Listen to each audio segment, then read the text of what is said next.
This is Alex from 10,000 Years, and you're listening to Doomed and Stone Latinoamerica.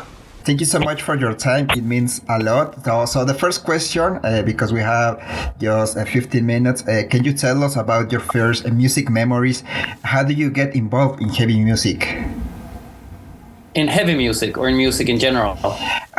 In heavy music, yeah, to be more specifically. I don't know. That was something that I think I was introduced to heavy metal from two of my cousins when I was a child, and that must have been I have like recollections from that from 1990 or 1991 or something, when I was like 4 or 5 years old. Iron Maiden and Metallica were the bands that I got into then. But you know, in the beginning of the 90s, heavy music was so accessible. It was everywhere. It was on TV. It was like metal was in every mainstream media. You know, you could not avoid that. Every kid on the schoolyard were into heavy music, rock music, something that is hard to comprehend today for today's kids, but at that time it was something that was everywhere. Yeah, I can imagine, and I remember just a little bit of that. So the next question for you is, this year you celebrate 19 years of career, so how do you feel about it? Oh, really? Is it? Yeah, maybe. So let's see. Yeah, it's. I think I started Enforcer in 2004 or 5, somewhere there. Yeah. I don't know. It's mixed feelings. I think that at the same time I'm super proud over everything we've achieved, but at the same time, at the same time you're kind of, I wouldn't say bitter, but I think that we have deserved so much more during these 18 years. But that's not up to me, there's always circumstances. I'm totally at peace with that.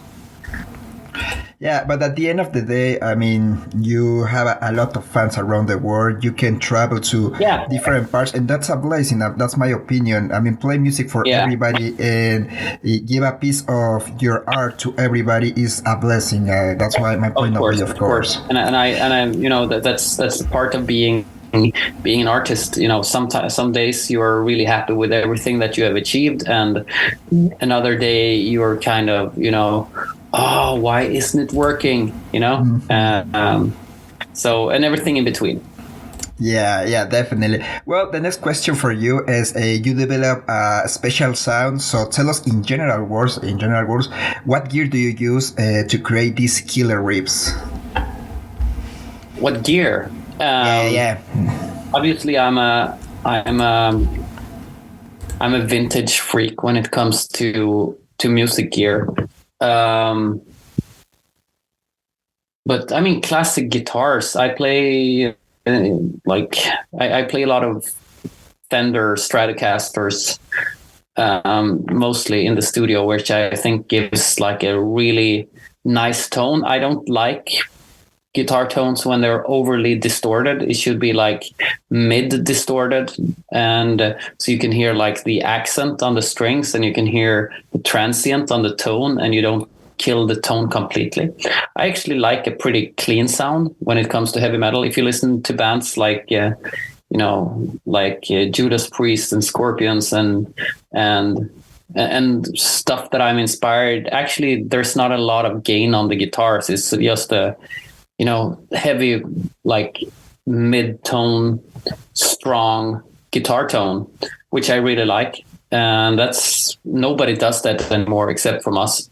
So I think that we're one of the only bands who use that type of guitar sound of today, which is pretty cool, because I think that the riffs really stand out so much when you play them with less distortion and with those vintage amps that gives a more mid-bass tone than like a scooped tone, I don't like that. I think that shit gets so flat when you have like a typical 90s guitar tone. Yeah, do you prefer any specific brand of amps, or maybe just these new amps, boutique amps like Science, for example, Matamp, etc.? I think that the best amps are Marshall before 1982, I think. Okay. I like the JCM 800, but I prefer the versions that they had before, like the Master Gain or the JMP or the Plexi One. Just when it comes to that type of tone. Yeah, awesome. Last week you released a new version of the song "Running in Minutes." Why this song is so important for you? I don't know. I don't think we didn't choose it because we thought it was important. We chose it because the fans showed in an Instagram poll that it was important for them. So that's why we did it. We wanted to release a video and from the tour. So and we didn't want to use any old song. So we were just like, what can we record to make a proper video? So then it was just like, well, obviously we have this song in our set, and so just do it. I mean, it felt it felt better to do a new recording, because why would you do a video to a song that was released 13 years ago? It makes no sense. So so we recorded it on a sound check, and that's how it ended up in the video. And then we wanted to and then we introduced this idea to the record label, and all of a sudden it was like a re-release, version. But the basic idea was the video. And it's fantastic. The recording is just cool. I really love the video because it represents perfectly the band, the live, the vibe on live, and that's really beautiful. And well, also you will back to Latin America. So how do you feel, and what can expect the fans from this new tour?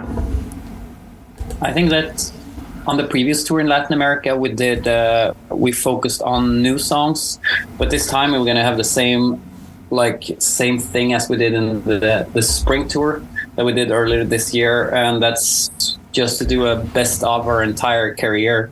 Lots of old songs, lots of new songs, but the focus will be on the hits and the songs that the majority of the fans like. So it's going to be like an heavy metal anthem night. Yeah, we can wait for that. And well, talking about tours, can you share with us very quickly one of your favorite memories from the road? Not all the bands can survive to the road, so you are a very special band for that. Yeah, what do you want to hear? Well, what should I say? Oh man, your first, maybe your favorite memory, maybe in South America. That will be really cool to hear from you guys. Yeah, well, it was, I think the strongest, like the first time we went to South America, it was like a huge experience for us because we were still young. It was back in early 2013. So it was just a big experience to come down there to something that felt so different to what we're used to with our music. And back in 2013 we mostly did shows in Brazil, and everything was so fucking wild. We played a couple of shows in the big cities, which were pretty cool, and then did a lot of shows like in the middle of nowhere. We played in a garage in jungles, and just we traveled around with a car with all the gear stuck up until our cheeks, like for 16 hours per day. You were like, and then you came on stage, and when you arrived to the venue, it was already packed, and you had a lot of people there, and you would start to go on and put your gear on because you were late, because you had such intense drives, and you just rocked it. That was a pretty strong thing. Next time we came back to Latin America, we learned from that, and we decided to do things a bit different. It was a much better tour the second time, but the first time really gets you, because overall you learn so much about yourself and each other when you go through such times together. So that was a very strong memory that we shared together. The shittiest tours are usually the tours that you enjoy the most afterwards. Yeah, and it's very interesting because in Latin America, specifically in Brazil, the people don't get access to proper gear. So it's a challenge to play there. The economic is so different there. So when a band come and play, it's just wild. It's crazy. It's different, and it's a really good experience in my opinion. It's different than in Europe. So yeah, beautiful. Yeah, no, but overall, it was a good time. And overall, you know, I don't go to play equipment. I go to play for shows, so for people. So that's, you know, you just got to take it for what it is. Yeah, that's really cool. Well, I'm going to read this question for you. I think we live in a good era for metal music. A lot of young people is discovering bands like you and creating new kind of sounds. What advice can you share to all the kids who are starting a band? I think that the strongest advice I would give is to stick to your idea and don't listen to other people. Don't compromise. Don't listen to what other people say. Do your thing to 100%, and that will be recognized.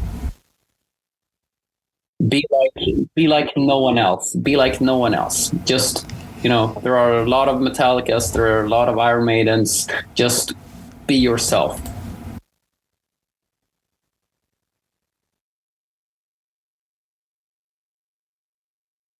The final question for you, because we left just 2 minutes, is what plans do you have for this year? Do you are working in a new album? Do you will still continue on the road? What's next for you guys? Yeah, well, we release an album before summer. We haven't announced the date yet, but it will be announced that we will announce the album with a new song, a new video, cover artwork, the first day of the tour, of the Latin American tour. So we will also play some new songs.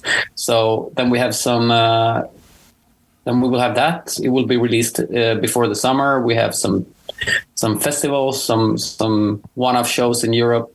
We have and we're working on the autumn. So it's going to be a busy year, I think, like in a good year. We have a good year ahead of us because it's been like so silent because of the pandemic, because we haven't released anything in a while. So finally we're getting back to being out there playing music. Wow, that's really amazing, good news for everybody, and we're super excited. Thank you. Do you will play new songs in this tour?